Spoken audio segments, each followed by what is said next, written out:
Hi friends, నమస్తే. నేను మీ జవాది వెంకటేశ్వర బాబు. ఇవాళ టాపిక్ ఏంటంటే ఈ డ్రగ్స్ని అంతమొందించలేమా, డ్రగ్స్ని నుంచి మన పిల్లల్ని కాపాడుకోలేమా అనేది టాపిక్. ఎందుకంటే ఇవాళ భారతదేశంలో ఈ డ్రగ్ అబ్యూజ్ అనేది చాలా అలార్మింగ్గా ఉంది. మరి ఏం చేస్తే మనం మన పిల్లల్ని మన ఈ డ్రగ్స్ నుంచి, ఈ మాదక ద్రవ్యాల నుంచి, మత్తు పదార్థాల నుంచి కాపాడుకోవచ్చు అనేది మనం ఈ టాపిక్లో వెళ్ళే ముందు నా రిక్వెస్ట్ ఏంటంటే దయచేసి మీరందరూ నా జవ్వాది సుగంధాలు ఛానల్ సబ్స్క్రైబ్ చేసుకోవాల్సిన కోరుతున్నాను. ఇది ఎడ్యుకేషన్కి సంబంధించింది, తర్వాత సామాజిక స్పృహ కలిగించేటువంటిది, ఆరోగ్య సూత్రాలు తెలియజేసినటువంటి ఛానల్ కాబట్టి మీరు సబ్స్క్రైబ్ చేసుకున్నప్పుడు నాకు సపోర్ట్ చేసేవారు అవుతారు. సబ్స్క్రైబ్ చేసుకోండి, లైక్ చేయండి, 10 మందికి షేర్ చేయండి, నన్ను సపోర్ట్ చేయండి. సో మరి ఇవాళ ఈ డ్రగ్స్ అనేది ఏంటి, అసలు డ్రగ్ వల్ల కలిగే నష్టం ఏంటి అనేది కూడా మనం చూద్దాం. డ్రగ్స్ అంటే 2 రకాలు ఉంటాయి. ఇక్కడ డ్రగ్ అంటే ఏంటంటే యాక్చువల్గా ఈ డ్రగ్స్ని కనిపెట్టింది వైద్యంలో అతి తీవ్రమైన వ్యాధులతో బాధపడుతున్నప్పుడు, లేనప్పుడు పాత రోజుల్లో ఆపరేషన్ సర్జరీలు చేయాల్సి వచ్చినప్పుడు మత్తు ఇవ్వడానికి వాడేటువంటి డ్రగ్స్ని కాలక్రమేణా మనం ఏం చేసామంటే అదొక ఆనందానికి, ఎంటర్టైన్మెంట్కి వస్తువు కింద వాడుకోవడం మొదలుపెట్టాం.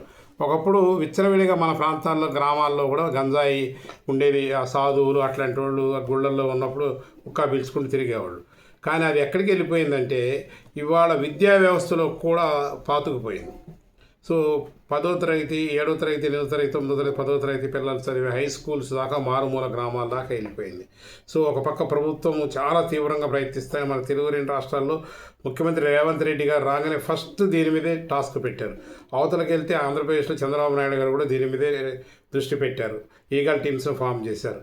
మాలాంటి వాళ్ళందరికీ కూడా తీసుకుపోయి హైదరాబాద్లో ట్రైనింగ్ ఇచ్చి మమ్మల్ని అందరినీ కూడా యాంటీ నార్కోటిక్ సోల్జర్స్ కింద, డ్రగ్ సోల్జర్స్ కింద తయారు చేసి పిల్లలకి అందరికీ మోటివేషన్ క్లాసెస్ చెప్పి వాళ్ళని ఇన్స్పైర్ చేసి డ్రగ్స్ నుంచి దూరం చేయమని చెప్తా ఉంది.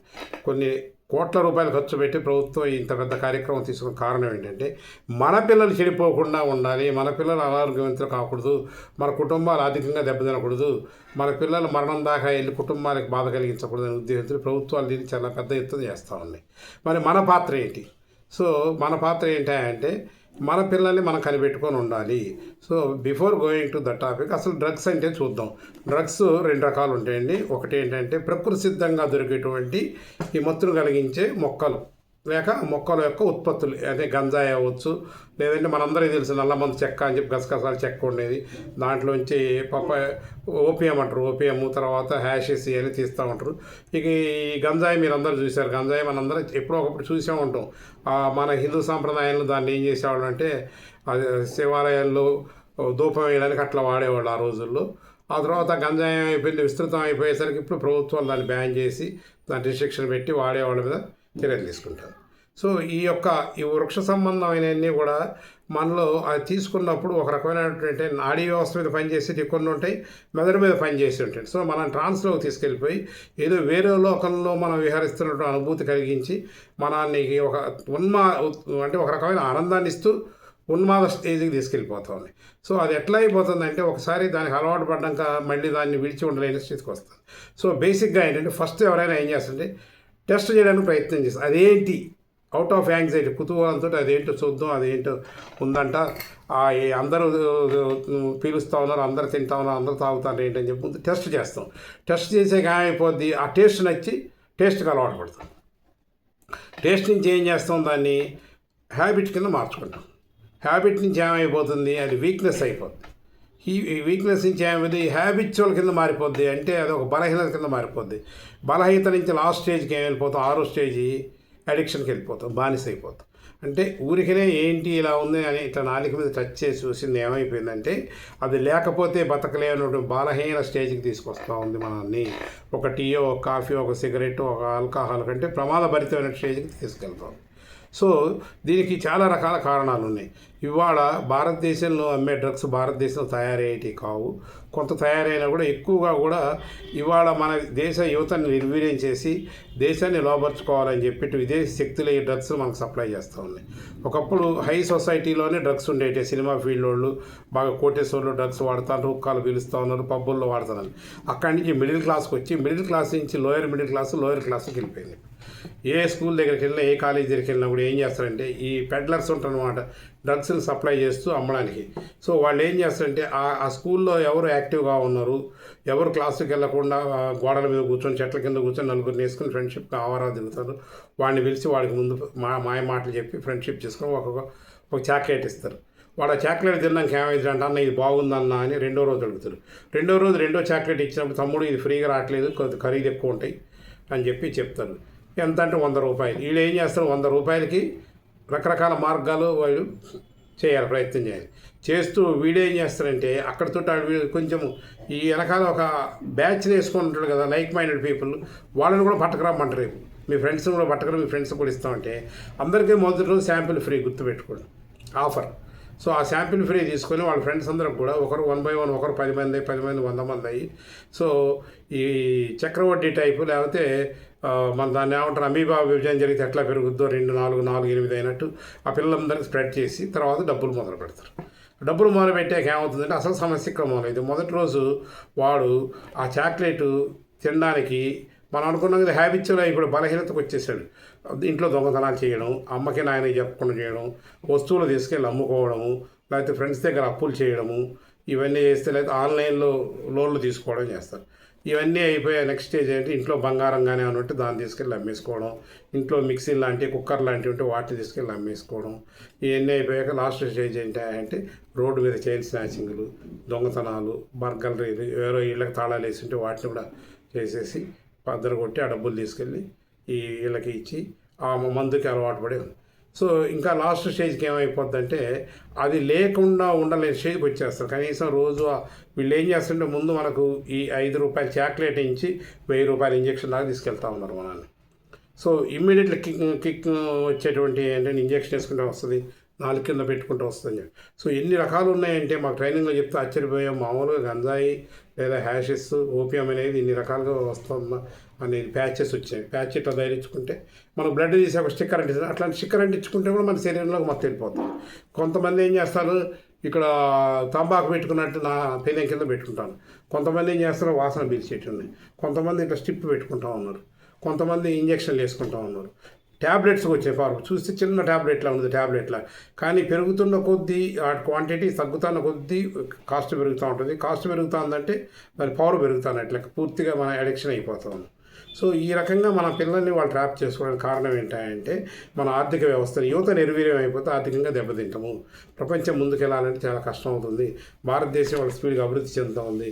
పాకిస్తాన్ లాంటి కొన్ని దేశాలు మన దేశం అభివృద్ధి చెందలేని యుద్ధంలో జయించలేక మన యువత నిర్వీర్యం చేయడం ఒక మార్గం అయితే, మనకు ఈ డ్రగ్స్ సప్లై చేసి ఆ డబ్బుతోటి వాళ్ళ ఆయుధాలు కొని మళ్ళీ మన మీదే ప్రయోగిస్తూ ఉన్నారు. ఆ బోర్డర్స్ నుంచి ఆయుధాలు కూడా సప్లై చేసి టెర్రరిస్టులు సప్లై పంపించి మన మీదే పేలుస్తూ మనల్ని చంపుతూ ఉన్నారు. సో అది ఆర్థిక వనరు.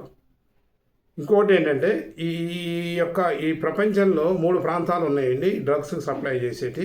వీటిని ఏమంటారంటే గోల్డెన్ ట్రయాంగిల్ అంటారు కదా. గోల్డెన్ ట్రయాంగిల్లో మనకి ఈశాన్య రాష్ట్రాలకి మణిపూర్లోకి ఎంటర్ అయ్యేటువంటిది ఏంటంటే మయన్మారు, థాయిలాండ్, ఇండోనేషియా. సో ఈ 3 దేశాలు అట్నుంచి మనకు ఈ డ్రగ్స్ సప్లై చేసి భారతదేశంలోకి ఎంటర్ చేస్తూ ఉంది. ఇటు వచ్చేసి ఈస్టర్న్ కంట్రీస్లో గోల్డెన్ క్రిసెంట్ అంటారు దీన్ని. గోల్డెన్ క్రిసెంట్ అంటే ఈ 3 ముస్లిం దేశాలు అంటే పాకిస్తాన్, ఆఫ్ఘనిస్తాన్, ఇరాన్లో. ఆఫ్ఘనిస్తాన్ మొత్తం వాళ్ళ యొక్క జీవనోపాధి అంతా కూడా గంజాయి పండించడం, ప్రపంచానికి డ్రగ్స్ సప్లై చేయడం. సో అవన్నీ కొండలతోటి ఆ హిమాలయ రేంజెస్లో ఉంటాయి. కారకోరం హైవే ఆ ప్రాంతాల్లోంచి ఎవరు వెళ్ళలేనటువంటిది. అక్కడ కొన్ని ముఠాలు ఉన్నాయి, కొన్ని ప్రభుత్వాలు కూడా సపోర్ట్ చేస్తూ ఉండొచ్చు, మనకు తెలియదు అది. కానీ అది ఏమవుతుందంటే మన దేశంలోకి అట్నుంచి సప్లై చేయడం వల్ల మనకి. ఇంకా 3వది వచ్చేసరికి మీకు అందరికీ తెలుసు, వెనిజువేలా, మెక్సికో ప్రాంతాల్లో ఉంటుంటుంది. అది మన దగ్గర రావడం తక్కువ.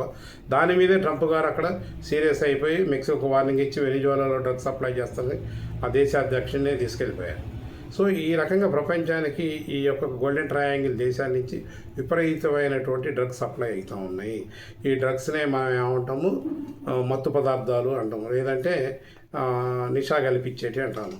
సో ఆల్కహాల్, లిక్కర్ వల్ల కంటే ఎక్కువ ప్రమాదం ఏంటంటే అందులో ఒకసారి వెళ్ళిపోయాక బయటికి రాలేకపోతాం. సో 3 నెలల్లో మీ పిల్లవాడిని గుర్తించి కౌన్సిలింగ్ ఇచ్చి ట్రీట్మెంట్ ఇచ్చేస్తే, యాంటీ డ్రగ్ థెరపీ ఇస్తే బయటికి రావచ్చు. 6 నెలలు దాటాక పిల్లవాడిని కానీ పిల్లని కానీ బయటకు తీసుకురావాలి. మాకు అక్కడ లిటరల్గా వీడియోస్ చూపించారు. బెంగళూరులో మెడికల్ కాలేజీ అమ్మాయిల ప్రవర్తన ఎట్లా ఉంది, అది లేకపోతే వాళ్ళు కింద పడిపోయి ఎట్లా కొట్టుకుంటానో అని. సో తీవ్రమైన స్టేజ్కి వెళ్ళాక ఆ డ్రగ్ దొరక్కపోతే వాళ్ళు హింసించుకుంటాను. వీళ్ళు గిల్లుకోవడం, కొరుక్కోవడం, రక్కుకోవడం, గోడకి తలకాయ కొట్టుకోవడం. లాస్ట్ స్టేజ్ ఏంటో తెలుసా, ఈ దొంగతనాలు ఇవన్నీ అయిపోయి మనం నిర్బంధించి ఇంట్లో పెడితే సూసైడ్ చేసుకుంటాం. మీరు ఎంతో అల్లాను ముద్దుగా పెంచుకొని, ప్రేమతోటి పెంచుకొని, మీ ప్రాణానికి ప్రాణంగా రక్తం దారపోసి, మీ చెమటనే రక్తంగా మార్చి పెంచుకున్న బిడ్డలు లాస్ట్కి సూసైడ్ చేసుకెళ్తాం. బాగా చదువుకున్న పిల్లలు, ఎంబీబీఎస్లు, బీటెక్లు, ఎన్ఐటీలు, ఐఐటీలు చదువుకున్న పిల్లలు కూడా డ్రగ్స్కి బాగానే, అంటే మేధాపరంగా దేశానికి ప్రపంచానికి మేలు చేయవలసిన వాళ్ళ మేధస్సు కుంచుకుపోయి ఇటువంటి అనాగరిక చర్యలకి, అన్సోషల్ యాక్టివిటీస్కి ఉపయోగపడుతుంది. దీనివల్ల ఏమవుతుంది, తల్లిదండ్రులకు పెద్ద ఎగోని, సమాజంలో పరుగు పోతా ఉంది వీళ్ళు చేసే పనులు. మరి ఇన్ని చెప్తా ఉన్నారు సార్, మరి మా పిల్లలు డ్రగ్స్కి అలవాటు పడ్డారు మాకు ఎట్లా తెలుస్తుంది అంటే, చాలా ఈజీ టెక్నిక్స్ ఉన్నాయండి. మీరు కానీ వీటిని ఫాలో అయితే మీ పిల్లలు ఏం చేస్తారో తెలుస్తారు. ఖచ్చితంగా మీరు ఏం చేయాలంటే, మీ పిల్లల్ని మీరు ఫాలో అవుతూ ఉండాలి, వాళ్ళతో ప్రేమతో అప్యాయంతో మాట్లాడుతూ ఉండాలి. స్కూల్ నుంచి వచ్చాక, కాలేజీ నుంచి వచ్చాక ఒక 5 నిమిషాలు మీరు స్పేర్ చేయాలి. నేను చాలా బిజీ అండి, మేము ఇద్దరం డ్యూయల్ ఇన్కమ్ అండి, ఇద్దరం జాబ్ చేస్తాను, మేము అలసిపోయి వస్తాను అంటే అసలు పిల్లలకి అనొద్దు. మరి జపాన్ వాళ్ళ కనకుండా వదిలేయండి. డింక్ వచ్చింది కదా, డ్యూయల్ ఇన్కమ్ నో కిడ్స్, ఇంకా అదే బెస్ట్. సో మానవ జాతి పూర్తిగా తుడిచిపెట్టుకుపోయి జీరో అయిపోద్ది. మిగిలిన జంతుజాలమైనా హ్యాపీగా భూమండల మీద బతుకుతుంది. పిల్లల్ని కనకుండా ఉంటే అసలు ఏ సమస్యలు ఉండవు. పిల్లల్ని కన్నప్పుడు భరించవలసిన బాధ్యత మంది. మన తల్లిదండ్రులు మనల్ని పెంచలేదా? అంత కష్టకాలంలో ఆర్థికంగా డెవలప్ కాని పరిస్థితుల్లో మన తల్లిదండ్రులు మనం పెంచి పెద్ద చేసి వాళ్ళు ఉన్న స్థితికి తీసుకొచ్చారే. ఐఏఎస్లు, ఐపీఎస్లు, సత్యనాథన్ లాంటి వాళ్ళు, సుందర పిచాయ్ లాంటి వాళ్ళు గవర్నమెంట్ స్కూల్స్ చదువుకొని వచ్చారు. ప్లస్ వాళ్ళ తల్లిదండ్రులు కూడా పేద స్థితి నుంచి, మధ్య కుటుంబాల నుంచి వచ్చిన వాళ్ళే కదా. మరి వాళ్ళ తల్లిదండ్రులు వాళ్ళంత స్థితి తీసుకెళ్ళి మనం ఎందుకు మన పిల్లల గురించి మనం టైం స్పేర్ చేయట్లేదు? ఖచ్చితంగా మీ పిల్లల బాగోగులు చూసుకోవాలి. ఫ్యామిలీ బ్రాటప్ అనేది చాలా అవసరము. మీ పిల్లల యొక్క ప్రవర్తన మీరు గమనిస్తూ ఉండాలి. వివేకానందుడు ఒక సూక్తి వింటాం, చెప్తారు. ఏంటంటే వివేకానందుడు ఏ మాట చెప్తాడంటే, నీ 5 స్నేహితుల పేర్లు చెప్పు, నీ క్యారెక్టర్ ఏంటో చెప్తున్నాను అన్నట్టు. అంటే నువ్వు తిరిగే పిల్లగాళ్ళ 5 పేర్లు చెప్తే వాళ్ళు లంగానా, గుండానా, రౌడియా, తాగుబోతా, గంజాయి తెలిస్తే నీ బిహేవియర్ ఏంటో కూడా తెలిసిపోద్ది. సో మీ పిల్లలు ఎవరితో తిరుగుతూ ఉన్నారు, ఏ అట్మాస్ఫియర్లో ఉన్నదో మీరు తెలుసుకోవాలి. సో పిల్లలతో అప్యాయంగా స్కూల్ నుంచి రాగానే వాళ్ళని పక్కన కూర్చోబెట్టుకొని, వాళ్ళ చేతిలో తీసుకొని మీ ఒళ్ళో కూర్చోబెట్టుకొని, అమ్మ లేకపోతే నాన్న ఇవాళ స్కూల్లో జరిగినటువంటి విషయాలు ఏంటని అడిగితే మంచి చెడు 2 చెప్తారు. మనం అడిగే విధానం, ఇవాళ స్కూల్లో జరిగిన మంచి విషయాలు ఏంటంటే మంచిగా చెప్తారు, పాజిటివ్ యాటిట్యూడ్ ఉంటారు. ఇవాళ స్కూల్లో ఏంటి గొడవ అయిందా అన్నప్పుడు నెగిటివ్ విషయాలు చెప్తారు. రేపటి నుంచి కూడా మంచి విషయాలు జరగరు. స్కూల్లో అవార్డులు ఇచ్చారు, లేకపోతే అప్రిసియేషన్లు ఇచ్చారు, లేకపోతే ఫెసిలిటేషన్ జరిగి చెప్పారు. చెడు విషయాలు ఏం జరిగి, పిల్లవాడిని మాస్టర్ ఎవరు కొట్టారు, ఏ పిల్లవాడి తండ్రి వచ్చి మాస్టర్ని తిట్టారు, నెగిటివ్ థాట్స్లోకి వీళ్ళు దాన్నే గ్రాస్పింగ్ చేసుకుంటూ ఉంటుంది మైండ్. అందువల్ల మనం ఏం చేయాలంటే పిల్లలకి పాజిటివ్గా మాట్లాడుతూ స్కూల్లో జరిగిన విశేషాలు ఏంటి, నువ్వేం చేసావు, మీ పిల్లలు మీ స్కూల్లో ఏమి కార్యక్రమాలు జరుగుతున్నాయి అనేది తెలుసుకోవాలి. రెండోది ఏంటంటే, పిల్లవాళ్ళు రోజు వెళ్తున్నట్టు యాక్టివ్గా స్కూల్కి వెళ్ళట్లేదు, స్కూల్కి వెళ్ళడానికి ఇంట్రెస్ట్ చూపట్లేదని మొదటి సిమ్టమ్. రెండో సిమ్టమ్ ఏంటంటే, స్కూల్ నుంచి వాళ్ళు డైరెక్ట్గా ఇంటికి రావట్లేదు. గుర్తుపెట్టుకోండి, ఇంతకుముందు 8:00 టెన్షన్గా వెళ్ళిపోయేవాళ్ళు, 4:15 వచ్చేవాళ్ళు, ఇవాళ 8 కాదు 6కే వెళ్ళిపోతూ ఉన్నారు. లేదా కొన్ని సందర్భం అసలు వెళ్ళడానికి మొండికేస్తూ ఉన్నారు. సాయంత్రం వెళ్ళిన 5, 6, 7, 8 వరకు కూడా రావట్లేదు అన్నప్పుడు you have to suspect them, ఎక్కడ తిరుగుతూ ఉన్నారు, ఏం చేస్తారనేది. తర్వాత అప్పుడప్పుడు మన స్కూల్కి వెళ్ళాలి, టీచర్లతో మాట్లాడినప్పుడు మన పిల్లలు రెగ్యులర్గా స్కూల్కి వస్తూ ఉన్నారా లేదా వాళ్ళకు కూడా తెలుసు. ఎందుకంటే ఒక్కొక్క సెక్షన్లో 60 మంది ఉంటారు. మరీ ప్రైవేట్ స్కూల్స్లో అయితే వాళ్ళు కూర్చోవడానికి కూడా లేదు. స్కూల్లో క్లాస్ రూమ్లో కూడా సీసీ కెమెరాలు పెట్టి టీచర్లు కూర్చుంటే కూడా వాళ్ళని ఇబ్బంది పెడతాను. అంత ఒత్తిడిలో ఉన్నవాళ్ళు ప్రతి ఒక్కరిని వాళ్ళు ప్రత్యేక శ్రద్ధ తీసుకొని చూడడం, పేరెంట్స్కి చెప్పడం అనేది సాధ్యం కాదు, అర్థం చేసుకోండి. సో మనమే క్లాస్ టీచర్స్ తోటి మాట్లాడి మన పిల్లవాడు ఏ సబ్జెక్ట్లో స్ట్రాంగ్ ఉన్నాడు, ఏ సబ్జెక్టులో వీక్ ఉన్నాడు నేను మాట్లాడడం కాకుండా, రెగ్యులర్గా వస్తాడా, క్లాస్ రూమ్లో బిహేవియర్ ఎట్లా ఉంటుందో, అందరితో కలిసి ఉంటాడా, లాస్ట్ బెంచెస్ తోటి వెళ్ళి బయట తిరుగుతాడు అనేది మనకు ఫీడ్బ్యాక్ వస్తుంది. మనం టీచర్స్ తోటి మాట్లాడడం, స్కూల్కి వెళ్ళడం, పిల్లలతో ప్రేమగా ఉండడం, అప్యాయంగా మాట్లాడడం, వాళ్ళతోటి నటిస్తాం. నీ సెల్లు, నీ ఇంటర్నెట్, నీ బిజీ, నీ ఆఫీసు అనుకుంటుంటే మరి వాళ్ళ భవిష్యత్తు గురించే కదా, నీ భవిష్యత్తు తాకట్టు పెట్టి వాళ్ళని ఉన్నత తీసుకొస్తాను. ఖచ్చితంగా టైం స్పేర్ చేయండి.